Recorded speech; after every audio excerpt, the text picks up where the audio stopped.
Hi everybody, my name is John Dunn, and today I'm going to talk to you guys about movies, music, and how the two connect together, and specifically the music used in movie trailers. We're going to break this into 4 parts. The first, how movie marketing works. The second, the consumer expectations in movies and movie trailers. The third, the role of music in consumer trends and consumer ideas and what consumers do when they listen to music.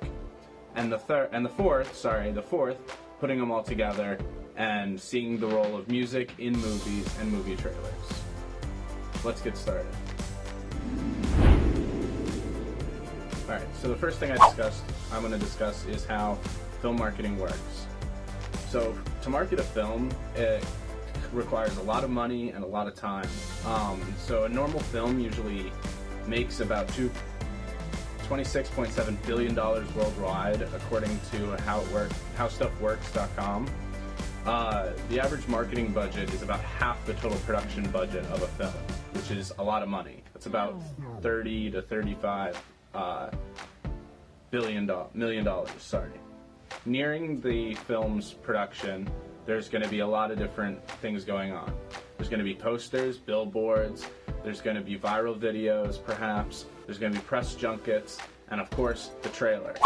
A trailer usually comes about 6 months to maybe even a year before the movie comes out, usually depending on the hype that the studio thinks they can get behind a trailer.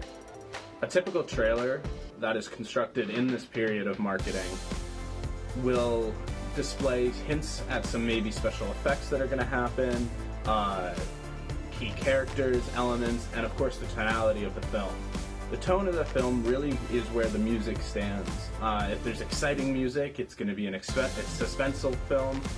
If it's sad music, it might be a more solemn film, or dramatic music, making it more drama. Or scary, in that, you hear those like high-pitched squeaks and stuff like that from stuff such as The Shining and other things like that. It's going to be more of a horror film. So the music and the tone of the film really go hand in hand and really kind of create that symbiotic relationship and really help to understand what the movie is going to be about. So to wrap up this portion, basically part of the marketing, there's a lot that goes into it, but a lot of it comes and stems from the trailer and how well the trailer does and what the trailer can do to promote people to go buy tickets to go see the movie in theaters.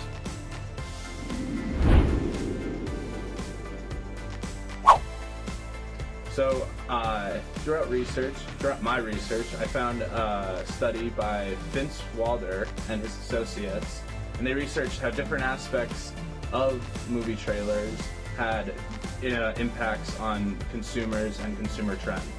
Through their research, they found that studios usually spend around US $10 million on marketing research, cutting, posters, market research, movie stars, premieres, and another US $30 million on media buying. That's a lot of money, and a lot of money used for media buying. Media buying, to explain briefly, is when a company buys out airtime on the TV so that when you're flipping through channels, you'll see the trailer on TV. This might also work nowadays through YouTube placement, ad placements, Google ads, all sorts of various things online to help basically promote you seeing and the likeliness you seeing the trailer or a poster or any other ad. Throughout this study, it was evident that trailers are most important part of marketing process. Trailers are so important to film marketers that they will spend significant amounts of money to have their trailers placed in a time slot just before the start of a summer blockbuster, when the movie theater is full of keen moviegoers. If a film triumphs in its opening weekend, a good trailer will have played a significant role in its success, which can amount to over 1/3 of the total box office sales in the first week alone. This research by Vince Walder and his colleagues really helped explain why consumers go to see some movies over others. In an experiment by Judy I. Alpert and Mark I. Alpert, they took various subjects and presented them with different style music, whether it's happy music, sad music, or neutral music, and types of greeting cards, happy, sad, and neutral. and basically did different combinations of them all in order to perceive the different results of how people felt and how people reacted as a consumer. Which would they want to buy, which would they not want to buy? When listening to a cheerful music, did they want to buy the sad thing, and vice versa? And through their study, they basically found that happy music made the most impact on people wanting to buy things over sad music and neutral music, and that background music did play a large factor in consumer trends. Let's bring it all together. A study by Alexis A. Strodevein, sorry if I'm mispronouncing that, from UNC Wilmington and her colleagues researched how music plays a significant role in movies and movie trailers. The study went by having different students view the same trailer over and over again with either no music to sad music to exciting music to different types of music all across the spectrum, and seeing the results of what they felt was right and what was wrong and what their mood was based on the different combinations. Through their research, a few things were found. First, that music does correlate to shopper experience, and humans who watch a lot of TV and YouTube, we're always shopping for different movies to watch, and that's a different way of shopping nowadays. Anything is just being able to pick up your phone, your computer, your iPads or tablets or whatever, and being able to find a different movie through a trailer or through looking on IMDb or any other movie database site. The second thing found in this research was defining what a film score is. Film score is the major part of music in a movie. It goes back to it's the background music behind anything that's going on. For instance, John Williams is one of the most famous composers of all time. He's done things from Harry Potter to Star Wars to Indiana Jones to all sorts of other things, such as E.T. is another one that he's done. A lot of big named movies he's done the score for. And a lot of those scores correlate to what you see on screen, and there's a direct connection between them. The third aspect of this research that I found most interesting was the functions of film music. It was discovered that there are around 3 main functions to film music. The first is that it aids meaning. It helps create the meaning of what's going on, what's happening on screen.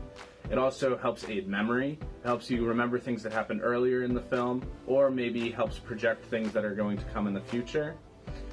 And it also helps to suspend belief.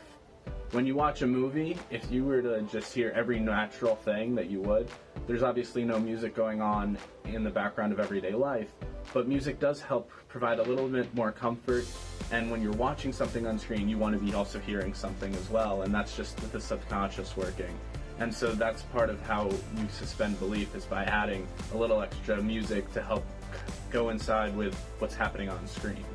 The next part of this study discusses about movie trailers. A theatrical trailer is a unique film exhibition in which promotional discourse and narrative pleasure are combined. It provides a glimpse into the world of the film by displaying a series of clips emphasizing a combination of factors that might resonate with viewers, including the plot, actors, and directors. Trailers have always been a major part of the filmmaking process. It's a nice tease as to what is going to happen. It helps promote the film, it helps promote the actors in the film, and a lot of people see this as a way of opening the door to larger things. So this experiment by Alexis A. Stronberg of UNC Wilmington found that music plays a very large role in evoking emotional response in consumers. It helps drive them to go buy tickets. It helps them get invested in the film even before they've seen it. So why is music in movies and movie trailers so important? Well, as I've just detailed throughout this video, there's a number of studies that go to show how consumers react when hearing different types of music. They are affected in greatly ways by hearing happy music to sad music, and they also create such an emotional response by listening to music. And to make a solid movie trailer, to earn the ticket sales, to get the movie to be a success, you have to pick the music behind the trailer correctly. You have to pick it strong and have it create that emotional response that puts people in a position where they want to go find your movie, they want to see it in theaters, and they want to buy those tickets. All in all, music and movie trailers is one of the pinnacle parts of movie making.